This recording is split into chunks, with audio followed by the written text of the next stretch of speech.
नमस्कार दोस्तों, आज हम लोग पढ़ेंगे साइंस जी के ट्रिक, जिसमें पढ़ना है हम लोग के पीएच मान।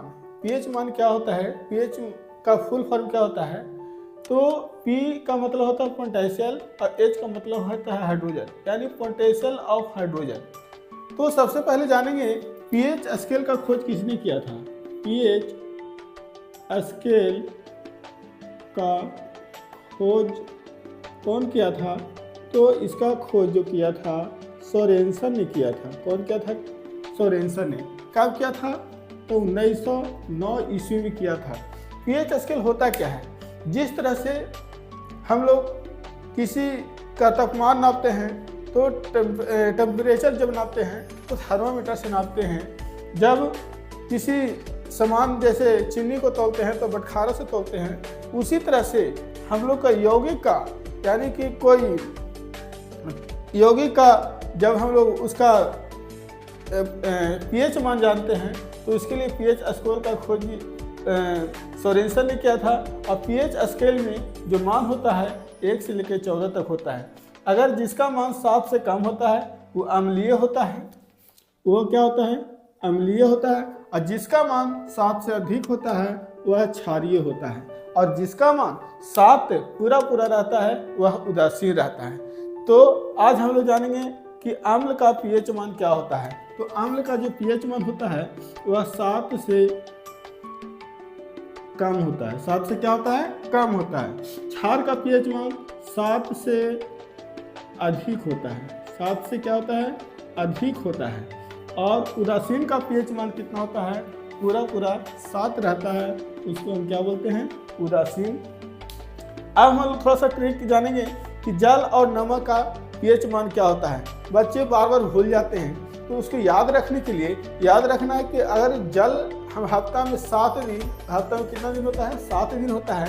अगर 7 दिन अगर हम जल नहीं पिए तो हम नहीं रह पाएंगे और बिना नमक के हम नहीं रह सकते हैं। इसीलिए सप्ताह में 7 दिन होता है और इसका पीएच मान भी कितना होता है? 7 होता है। अब हम लोग जानेंगे दूध का पीएच मान क्या होता है। तो दूध मेरे बच्चों पहले 40 रुपये केजी दूध बिकता है, लेकिन अब 60 रुपये बिक रहा है। इसीलिए 60 को न समझ के 64 समझेंगे, यानी इसको याद रखने के लिए 6.4 यानी 64 रुपये केजी दूध याद रखेंगे। कैसे? दूध का पीएच मान कितना होता है? 64 रुपये केजी, इसीलिए याद रखेंगे 6.4।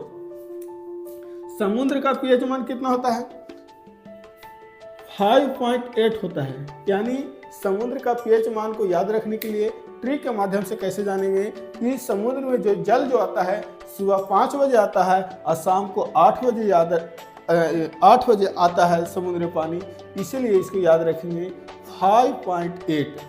आंसू का पीएच मान और रक्त का पीएच मान दोनों का सेम होता है। यानी समझें कि हफ्ता में 7 दिन और 7.4 होता है। तो हफ्ता में 7 दिन में हम 4 दिन रो पाते हैं या 4 दिन हमको ब्लड की ज़रूरत पड़ता है। इसीलिए आंसू और रक्त का पीएच मान याद रखें 7.4। अब समझेंगे सिरका का पीएच मान कितना होता है। तो सिरका का पीएच मान जो होता है 3 होता है। कितना होता है? 3 होता है। और सिरका जो बनता है, सिरका जो शब्द है कितने लीटर से बना है? तो 3 लीटर से बना है। इसीलिए हम इसका सिरका का पीएच मान जो याद रखेंगे वो 3 रखेंगे। नींबू का पीएच मान, नींबू का पीएच मान अगर हम बाज़ार में जाते हैं तो बाज़ार में अगर सब्जी खरीदते हैं तो 10 रुपये में हमको 2-4 नींबू मिल जाता है। कहते हैं कि 2-4 नींबू दे दो, इसीलिए याद रखेंगे नींबू का पीएच मान 2.4। शराब का पीएच मान, शराब का पीएच मान जो होता है 2.8 होता है। यानी 2 बंदा, आजकल लोगों का शराब पीने का इतना बुरा आदत हो गया है कि शाम को पीता है, लेकिन सुबह 2 बंदा, सुबह ही होते ही 2 बंदा 8 बजे शराब पीने चल जाता है। तो मेरा ट्रिक अगर अच्छा लगा हो, मेरा जो पढ़ाने का तरीका अगर आपको अच्छा लगा हो तो आप कमेंट बॉक्स में कमेंट करें, और ताकि हमको उत्साह बढ़े।